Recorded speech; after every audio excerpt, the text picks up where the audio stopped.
السلام علیکم ورحمۃ اللہ وبرکاتہ، نحمده ونصلی علی رسولہ الکریم، اما بعد فاعوذ باللہ من الشیطان الرجیم، بسم اللہ الرحمن الرحیم۔ قرآن پاک میں اللہ سبحانہ وتعالی کا ارشاد ہے، وَاذْكُرُوا اللَّهَ فِي أَيَّامٍ مَّعْدُودَاتٍ، اور گنتی کے چند دنوں میں اللہ کا ذکر کرو۔ یہ آیت حج کی مناسبت سے قرآن پاک میں آئی ہے، اور یہاں گنتی کے چند دن مناسک حج کی ادائیگی کے دوران جو دن آتے ہیں وہ مراد ہیں۔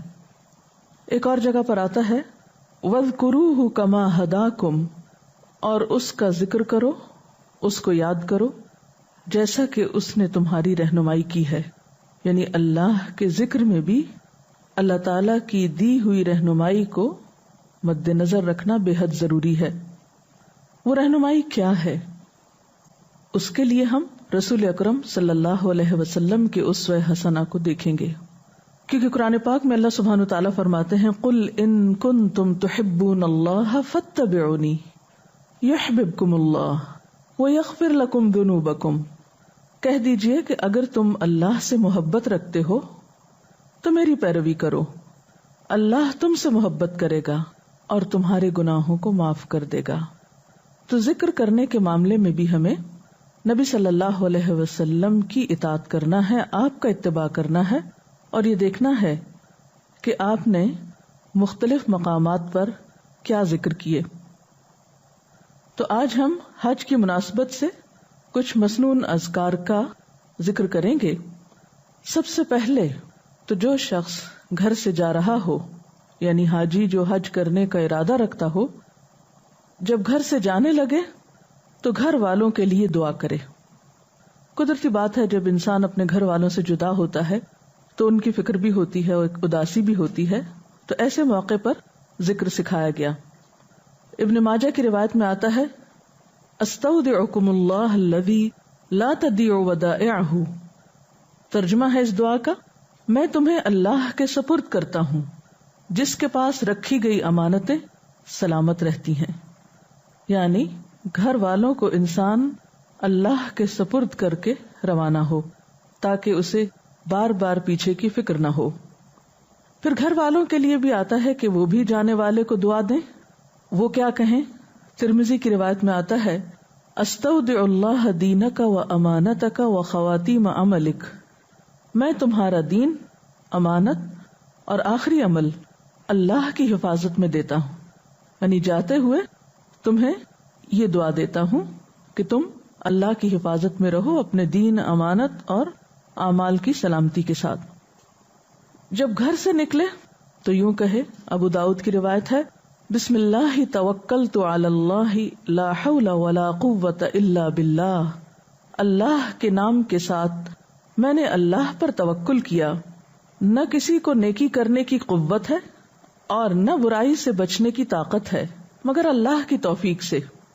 اور یہاں پر آپ دیکھ رہے ہیں کہ نکلتے وقت اللہ کے بھروسے پر نکلا جا رہا ہے، بسم اللہ، اللہ کے نام کے ساتھ، اس کی مدد کے ساتھ، توکلت علی اللہ، میں اللہ پہ بھروسہ کرتا ہوں۔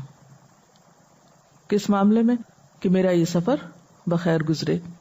پھر اسی طرح ایک اور دعا بھی ہے، مشکات کی روایت ہے اللہم انی اعوذ بک ان اضل او اضل او اظلم او اظلم او اجہل او یجہل علی، یا اللہ میں تیری پناہ مانگتا ہوں اس بات سے کہ میں گمراہی اختیار کروں یا کوئی مجھے گمراہ کرے، میں کسی پر ظلم کروں یا کوئی مجھ پر ظلم کرے، میں کسی کے ساتھ نادانی سے پیش آؤں یا کوئی میرے ساتھ نادانی سے پیش آئے۔ کیونکہ جب انسان گھر سے باہر ہوتا ہے تو اسے طرح طرح کے حالات اور واقعات کا سامنا کرنا پڑتا ہے، اور بسا اوقات انسان مشکلات کا شکار بھی ہو جاتا ہے، تو یہ دعا بھی حفاظت کی دعا ہے۔ پھر سواری پر بیٹھتے وقت، خواہ گاڑی ہو، جہاز ہو، جب ایک انسان سواری کے لیے رکاب پر پاؤں رکھے یا سیڑھی پر قدم رکھے یا گاڑی کے اندر پاؤں رکھے تو اس کی ابتدا بسم اللہ سے کرے، پھر 3 مرتبہ الحمدللہ کہے، یعنی اللہ کا شکر بجا لائے، 3 مرتبہ اللہ اکبر، اللہ کی بڑائی بیان کرے، پھر جب سواری پر بیٹھ جائے تو سبحان الذی سخر لنا ھذا وما كنا له مقرنین وَإِنَّا إِلَىٰ رَبِّنَا لَمُنْقَلِبُونَ، یہ دعا پڑھے۔ اس کا ترجمہ ہے، پاک ہے وہ ذات جس نے اس سواری کو ہمارے لیے مسخر کر دیا، حالانکہ ہم اس کو قابو میں نہیں لا سکتے تھے۔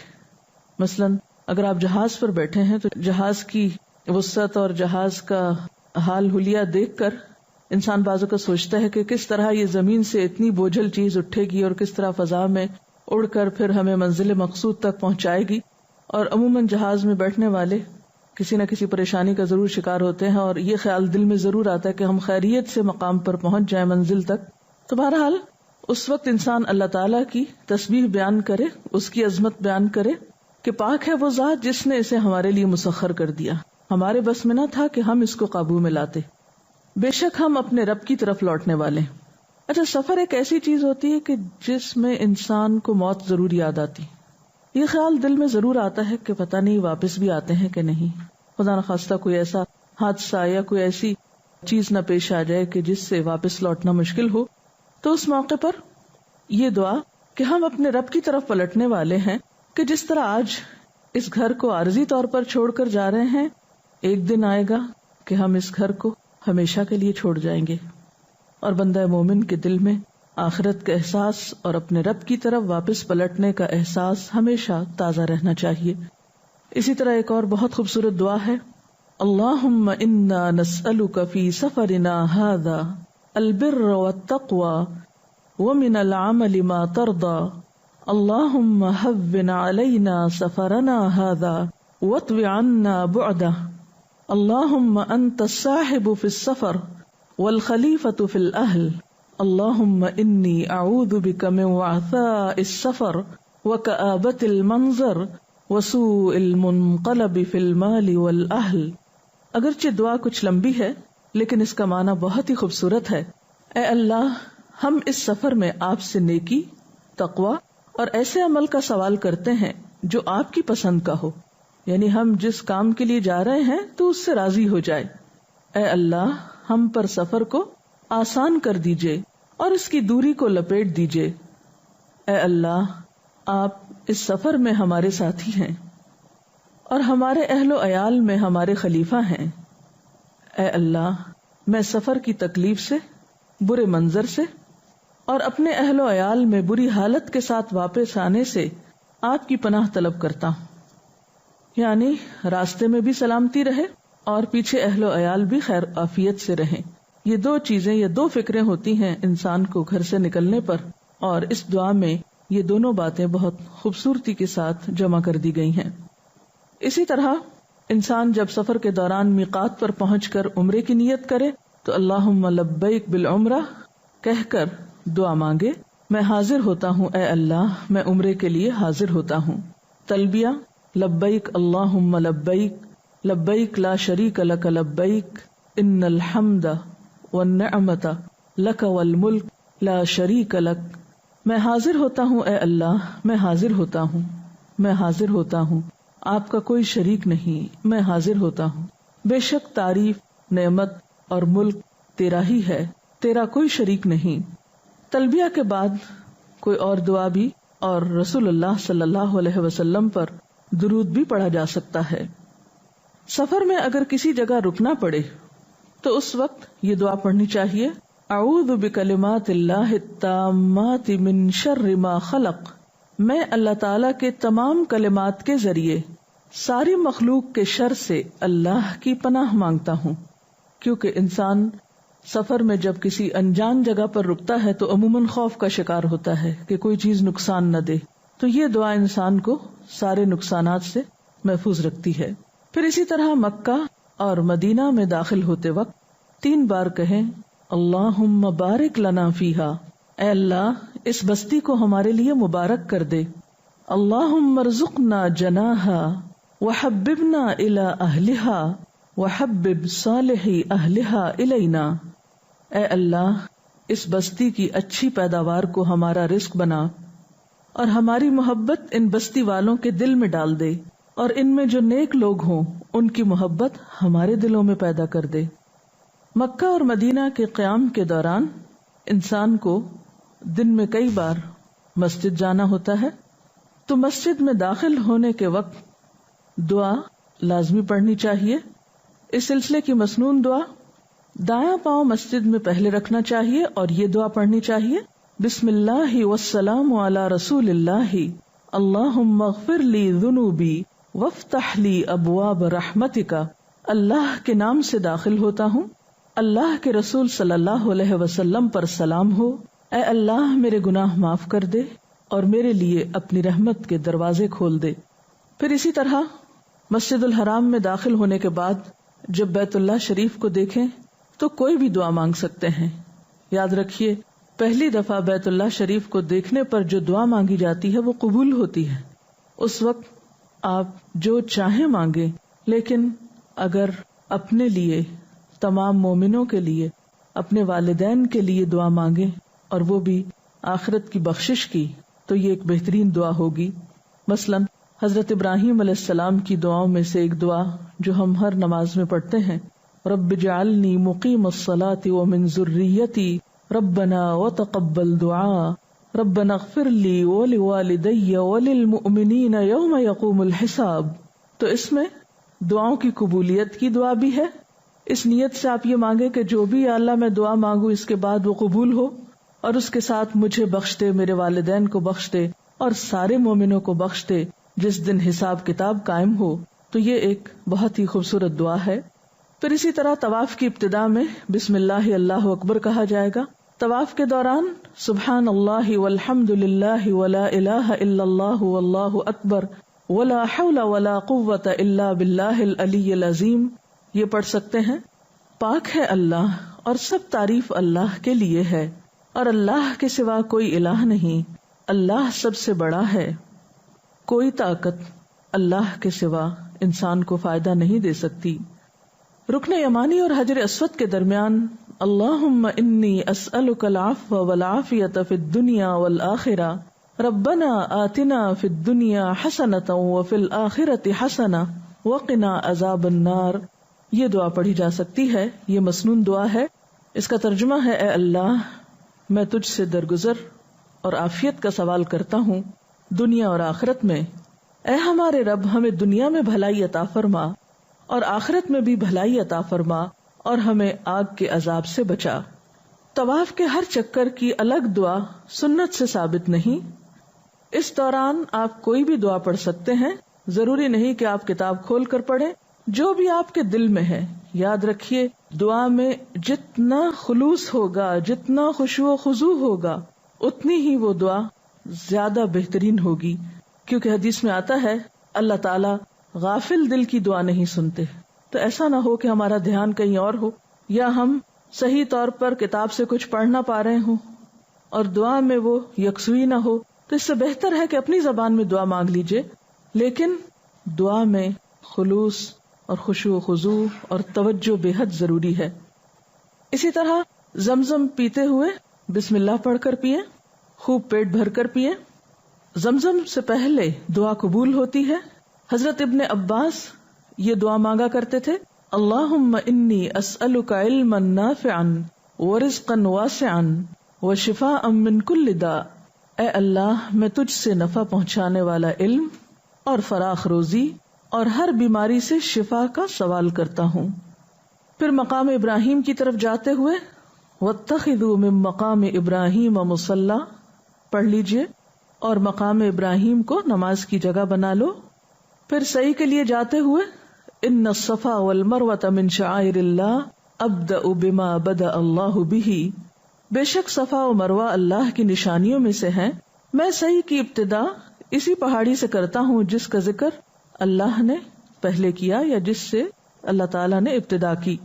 صفا سے سعی کا آغاز کرتے ہوئے لا الہ الا اللہ وحدہ لا شریک لہ لہ الملک ولہ الحمد وہو علی کل شیء قدیر لا الہ الا اللہ وحدہ انجز وعدہ ونصر عبدہ وہزم الاحزاب وحدہ۔ اللہ کے سوا کوئی الہ نہیں، وہ اکیلا ہے، اس کا کوئی شریک نہیں، بادشاہی اور حمد اسی کے لیے ہے اور وہ ہر چیز پر قادر ہے۔ اللہ کے سوا کوئی الہ نہیں، وہ اکیلا ہے، اس نے اپنا وعدہ پورا کیا، اپنے بندے کی مدد فرمائی اور تمام لشکروں کو تنہا شکست دی۔ عرفات کی طرف جاتے ہوئے، جیسا کہ آپ جانتے ہیں کہ میدان عرفات قبولیت دعا کی بہترین جگہ ہے۔ یوم عرفہ قبولیت کا دن ہے، اور میدان عرفات میں مانگی جانے والی دعا ترمذی کی روایت میں لا الہ الا اللہ وحدہ لا شریک لہ لہ الملک ولہ الحمد وہو علی کل شیء قدیر ہے۔ اس کے علاوہ جو چاہیں آپ مانگ سکتے ہیں۔ یاد رکھیے اس روز سب سے زیادہ انسانوں کی گردنیں جہنم سے نجات پاتی ہیں یا چھڑا لی جاتی ہیں۔ اللہ تعالیٰ اپنے بندوں پر خاص رحمت فرماتا ہے، اس لیے اس دن کو زیادہ سے زیادہ دعاؤں میں گزاریے اور اللہ کے ذکر میں۔ اور اس دعا میں آپ دیکھیے کہ بظاہر مانگا کچھ بھی نہیں گیا، صرف اللہ تعالیٰ کی تعریف بیان کی گئی، اللہ تعالیٰ کی وحدانیت بیان کی گئی ہے، صرف اللہ کی توحید کا ذکر ہے، اس کی قدرت کا ذکر ہے، اس کی تعریف ہے۔ بندہ جب اللہ کے قریب ہوتا ہے تو اللہ تو دل کی باتیں بھی جانتا ہے۔ وہ بظاہر زبان سے اگر کچھ مانگ نہیں سکتا اور صرف اس کے ذکر میں مشغول رہتا ہے اور سب سے پسندیدہ ترین چیز اس کی توحید کا اعلان کرتا ہے، تو یہی چیز اس کی نجات کا ذریعہ بن جاتی ہے۔ پھر جمرات کو کنکری مارتے ہوئے ہر کنکری کے ساتھ اللہ اکبر پڑھنا چاہیے۔ مسجد نبوی کی زیارت کے لیے جب آپ مدینہ جائیں تو اس وقت مدینہ منورہ میں داخل ہوتے وقت وہی دعا پڑھیں جو مکہ میں داخل ہوتے وقت آپ نے پڑھی۔ پھر جب آپ مسجد میں داخل ہوں تو وہی دعا پڑھیں جو آپ نے مسجد حرام میں داخل ہوتے وقت پڑھی۔ پھر حجرہ مبارک کی طرف رخ کریں اور نبی صلی اللہ علیہ وسلم پر سلام کہیں، السلام علیک یا رسول اللہ صلی اللہ علیہ وسلم۔ پھر حضرت ابو بکر صدیق رضی اللہ تعالی عنہ کے لیے سلام کہیں، السلام علیک یا ابا بکر صدیق، اے ابو بکر صدیق آپ پر سلامتی ہو۔ پھر حضرت عمر رضی اللہ تعالی عنہ کے لیے سلام کہیں، السلام علیک یا عمر الفاروق، اے عمر فاروق رضی اللہ تعالی عنہ آپ پر سلام ہو۔ اس کے علاوہ مسجد میں اور مسجد کے باہر کثرت کے ساتھ درود شریف پڑھیے۔ بہترین درود درود ابراہیمی ہے جو نبی صلی اللہ علیہ وسلم نے خود سکھایا ہے۔ اللہم صلی علی محمد وعلی آل محمد کما صلیت علی ابراہیم وعلی آل ابراہیم انک حمید مجید۔ اللہم بارک علی محمد وعلی آل محمد کما بارکت علی ابراہیم وعلی آل ابراہیم انک حمید مجید۔ جو شخص ایک بار نبی صلی اللہ علیہ وسلم پر درود بھیجتا ہے اللہ تعالیٰ اس پر 10 رحمتیں بھیجتا ہے۔ اس لیے سب سے بڑا بخیل وہ ہے جو درود شریف پڑھنے میں بخل سے کام لے، تو کثرت کے ساتھ درود شریف پڑھتے رہیے۔ السلام علیکم اہل الدیار من المؤمنین والمسلمین وإنا ان شاء اللہ بکم للاحقون نسأل اللہ لنا ولکم العافیہ۔ اے اس گھر کے رہنے والے مومنوں اور مسلمانوں، تم پر سلامتی ہو، ہم بھی انشاءاللہ تمہارے پاس آنے والے ہیں۔ ہم اللہ سے اپنی اور تم سب کے لیے عافیت مانگتے ہیں۔ سفر سے واپسی پر آئبونا تائبونا عابدونا لربنا حامدونا پڑھیے۔ ہم لوٹنے والے ہیں، یعنی اب واپسی کا سفر ہے، توبہ کرنے والے ہیں، عبادت کرنے والے ہیں، اپنے رب کی حمد کرنے والے ہیں۔ ایک اور دعا ہے، اوبن اوبن لربنا توبن لا یغادر علینا حوبن۔ پلٹنے والے ہیں اور ہم اپنے رب ہی کے حضور توبہ کرتے ہیں، ایسی توبہ جو ہم پر گناہ کا کوئی اثر باقی نہ رہنے دے۔ اس سلسلے میں اگر کوئی سوال ہو آپ کے ذہن میں تو آپ کر سکتے ہیں۔ میم یہ جو اتنی ساری دعائیں ہیں، اگر کسی کو اتنی ساری دعائیں عربی میں یاد نہ ہو تو وہ کس طرح ان کو یاد کرے، یا اردو میں مانگ سکتا ہے یا اپنی زبان میں؟ ایسا ہے کہ یہ دعائیں مانگنا افضل تو ہے کیونکہ نبی صلی اللہ علیہ وسلم کے الفاظ ہیں، آپ کا طریقہ ہے، لیکن بسا اوقات ہمارا حافظہ اتنا نہیں ہوتا کہ ہم سب یہ زبانی یاد کر سکیں، بعض اوقات عین موقع پر بھول جاتا ہے، تو ایسی صورت میں آپ اپنی زبان میں بھی دعا مانگ سکتے ہیں۔ اگر آپ ان دعاؤں کو مختصر انداز میں اپنے پاس لکھ لیں، تو جہاں جہاں موقع ہو وہاں یاد دہانی کے لیے آپ ان لکھے ہوئے کاغذات کو پڑھ بھی سکتے ہیں، اور اس طرح بار بار ایک دعا مانگنے سے انشاءاللہ آپ کو زبانی یاد بھی ہو جائے گی. اور جہاں تک زبانی یاد کرنے کا تعلق ہے تو اس سلسلے میں آپ جتنی زیادہ تکرار سے کام لیں گے، جتنا زیادہ آپ مانگیں گے، اتنا ہی یہ چیزیں آپ کے لیے آسان ہو جائیں گی اور آپ کی عادت کا حصہ ہو جائیں گی. لیکن پھر بھی اگر مشکل ہو تو فرض کے درجے میں بہرحال نہیں ہے. آنٹی، حج مبرور سے کیا مراد ہے؟ حج مبرور سے مراد وہ حج ہے جو سنت طریقے پر کیا جائے اور اس میں کوئی گناہ کا کام نہ کیا جائے، اور اتنے شوق اور ذوق سے کیا جائے کہ اللہ تعالیٰ کو پسند بھی آ جائے، جس میں زیادہ سے زیادہ نیکی کی جائے. ٹھیک ہے؟ ہم لوگ کو حج کے دوران لبیک اللہم لبیک کیوں کہنا چاہیے؟ اللہ تعالیٰ نے حضرت ابراہیم علیہ السلام کو حکم دیا تھا کہ آپ لوگوں کو حج کرنے کے لیے بلائیں. وَأَذِّن فِي النَّاسِ بِالْحَجِّ. جب آپ نے اللہ تعالیٰ کا گھر بنا لیا تھا تو پھر اللہ تعالیٰ کے حکم سے انہوں نے سب لوگوں کو حج کی دعوت دی تھی کہ آؤ اس گھر کی اب زیارت. تو جب اللہ تعالیٰ نے ان کو حکم دیا کہ آپ اس طرح بلائیں تو انہوں نے کہا یا اللہ، یہ تو اتنی خالی جگہ پر ہے یہ گھر کہ کوئی نہیں آئے گا یہاں، کیونکہ کوئی سبزہ نہیں، کوئی پکنک پوائنٹ نہیں، بہت سخت گرمی ہوتی ہے وہاں، اور اس وقت تو کوئی آبادی بھی وہاں نہیں تھی، بالکل ویرانہ اور سنسان جگہ تھی. تو انہیں پریشانی ہوئی کہ کون آئے گا. تو اللہ تعالیٰ نے فرمایا کہ نہیں، لوگ آئیں گے، آپ بلائیں تو صحیح. دور دراز جگہوں سے آئیں گے، شوق سے آئیں گے. تو پھر کیا ہوا؟ انہوں نے پکارا اور لوگوں نے اس پر لبیک کہا. لبیک کا مطلب ہوتا ہے ہم حاضر ہیں، ہم آ رہے ہیں، ہم آئیں گے. اور جب حج شروع ہوتا ہے، جو ہی ہم احرام پہنتے ہیں تو ساتھ ہی ہم کہتے ہیں لبیک، میں حاضر ہو گیا، میں آ رہا ہوں. اللہ تعالیٰ آپ نے بلایا، حضرت ابراہیم علیہ السلام نے ہمیں پکارا، اور نبی صلی اللہ علیہ وسلم نے ہمیں اس پر عمل کر کے دکھایا، تو ہم بھی پورے ذوق، شوق اور محبت کے ساتھ آ رہے ہیں، اس لیے کہتے ہیں. پوچھنا چاہوں گی کہ یہ بات درست ہے کہ یوم عرفہ جو عرفات کا دن ہے، اصل حج وہی ہے؟ یعنی اگر کوئی عرفات کے دن حاضر ہو جاتا ہے تو اس کا حج ہو جائے گا؟ جی، اس لیے کہ نبی صلی اللہ علیہ وسلم نے فرمایا ہے الحج عرفہ، حج عرفات میں حاضری کا نام ہے، اور عرفات میں حاضری کے بغیر حج نہیں ہوتا. یعنی اگر کسی شخص نے باقی سارے کام کر لیے اور عرفات میں حاضر نہیں ہوا، جیسے اہل عرب جاہلیت میں کیا کرتے تھے کہ وہ اپنے لیے یہ ضروری نہیں سمجھتے تھے، یعنی خصوصاً قریش مکہ، کہ وہ عرفات تک جائیں. وہ سمجھتے تھے کہ باقی لوگوں کا وہاں جانا ضروری، ہمارا جانا ضروری نہیں. تو آپ صلی اللہ علیہ وسلم نے اس کی تاکید کی، اور وہ بھی زوال آفتاب کے بعد، یعنی جب سورج ڈھل جائے تو عرفہ میں حاضر ہونا ضروری ہے. لیکن اس کے ساتھ حج کا دوسرا رکن اعظم یعنی طواف زیارہ جو ہے وہ بھی ضروری ہے، تب حج مکمل ہوتا ہے. السلام علیکم. میں نے سنا ہے کہ آب زمزم عام پانی کی طرح بیٹھ کے نہیں پیا جاتا، کھڑے ہو کے پینا مسنون طریقہ ہے. جی ہاں، آب زمزم جب نبی صلی اللہ علیہ وسلم کو پیش کیا گیا تو آپ نے کھڑے ہو کر پیا. تو آپ ہی کی سنت کا اتباع کرتے ہوئے سب لوگ کھڑے ہو کر پیتے ہیں، اور کھڑے ہو کر پینا افضل سمجھتے ہیں. بیٹھ کر بھی پیا جا سکتا ہے، لیکن چونکہ نبی صلی اللہ علیہ وسلم نے حج کے موقع پر کھڑے ہو کر پیا تو اس لیے آپ کی پیروی میں کھڑے ہونا زیادہ بہتر ہے. ڈاکٹر صاحب، اگر کسی مجبوری کے تحت کسی خاتون کا طواف زیارت رہ جائے تو کیا اس کا حج مکمل ہو جائے گا؟ دیکھیے، طواف زیارت تو اہم ترین رکن ہے حج کا، اس کے کیے بغیر حج نہیں مکمل ہوتا. مجبوری گزرنے کے بعد اسے طواف کرنا چاہیے. السلام علیکم. مجھے یہ پوچھنا تھا کہ زمزم میں جو کفن بھگو کر لاتے ہیں وہاں سے، تو کیا یہ مسنون ہے؟ نبی صلی اللہ علیہ وسلم کی سنت سے ایسی کوئی چیز ثابت نہیں ہے، تو آپ صلی اللہ علیہ وسلم یا صحابہ کرام نے تو ایسا کوئی عمل نہیں کیا.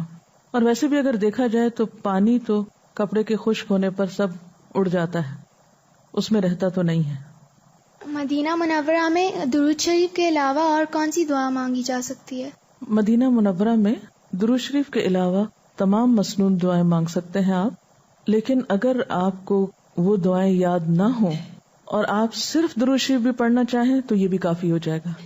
یعنی درود شریف بذات خود اتنی بڑی دعا ہے، اتنی زیادہ سعادت کی چیز ہے کہ اگر کوئی انسان کچھ اور نہیں مانگ سکتا اور وہ صرف درود پڑھتا رہتا ہے تو انشاءاللہ اس کی ساری حاجات پوری ہوں گی.